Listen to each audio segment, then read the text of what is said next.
હરે મહાદેવ જય ભોળાનાથ કેમ છો ફેમિલી? આ છે તો એક મોટું શોટ એટલે છેલ્લે સુધી જોજો કારણ કે બહુ મજા આવશે.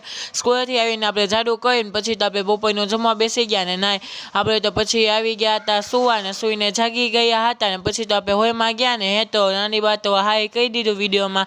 અને પછી તો ગાઈસ આપણે ચિત્ર લઈને બેસી ગયા ને ચિત્ર ન કરીને હે તો ચિત્રના છે એવા છે કે આપણું ભયથું બનાવી નાખે. તો ભયથું આપણે નથી બનવું તો આપણે ભયથું નથી બનવું તો આપણે ચિત્ર બનાવવાનું છે તો આપણે ચિત્ર દોરી નાખીએ. અને જો માં બે વોટર કલર છે એમાંથી જે વોટર કલર છે એમાંથી એક આ ટીકડી કલર છે અને એક વોટર કલર એમાંથી મારે એક વોટર કલર એક પીછી છે ને એ ખોવાઈ ગઈ છે. બોલે આવું જ કામકાજ મારું. મેં બહુ ગોતી પણ મને ન મળી પછી તો શું કરવું. અને છે ને ગાઈસ આ છે મારી ચિત્રની ચોપડી જેમાં છે પહેલું ચિત્ર, આ છે બીજું ચિત્ર અને આ છે ત્રીજું ચિત્ર. આ મને બહુ ગમે છે મોરવાળું કારણ કે કેવું મસ્તીનું લાગે છે ને સાચું કહી દેજો કોમેન્ટમાં.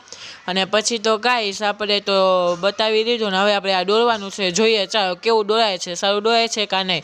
અને આ ગોળની અંદર આપણે ભારતનો નકશો દોરવાનો હતો એ તો આપણે એકવારમાં થઈ ગયું અને ફોન પડી ગયો. અને પછી તો ગાઈસ આપણે એક એક ટીપકે પાણી નાખતા હતા પછી વિચાર્યું કે જી આમાં કાંઈ ભેગું નહીં થાય અને તો આપણે કલર નાખી દીધો લાલ કલર અને સફેદ કલર પણ નાખી દીધો બેને મિક્સ કરીને થઈ ગયો. આપણે જો ચોપડીમાં કલર આપેલો હતો ને એવો અને આપણે તો જલ્દીથી કલર કરી નાખો ને પછી તો ગાઈસ કલર કરતાં કરતાં તો અમુક કલર તો મારા આડા હવે પણ વહી ગયા હતા પણ કાંઈ બહુ એ તો બધો કાંઈ વાંધો ન આવો. અને પછી તો આપણે આખું ચિત્ર થઈ ગયું હતું ને આજ છે કાંઈ આપણે અત્યારે ફતવા આવું અને આપણે અંદર જે ટ્રેન છે એ આપણે ડિશમાં બતાવી દીધો છે અને રોજ રોજ આવા ધમાકેદાર અને ફની વિડીયો જોવા હોય તો મારી ચેનલને સબસ્ક્રાઈબ કરી નાખજો. જય ભોળાનાથ. અને હા વિડીયો ગમ્યો હોય તો લાઈક કરી નાખજો.